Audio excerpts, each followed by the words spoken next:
Республика отмечает праздник День чеченской женщины. Для многих из нас прежде всего это День матери, самого дорогого и близкого человека. Учредив этот праздник, глава Чеченской Республики Рамзан Хаджи Кадыров показал всему миру, насколько он уважает нас, чеченских женщин, а прежде всего мать.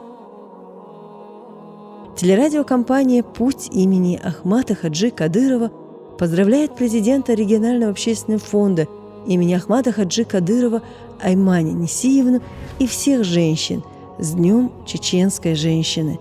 Да поможет Аллах пройти им путь на этой земле достойно, с глубоким чувством сострадания, терпения и любви, и получить за это милость Всевышнего Аллаха.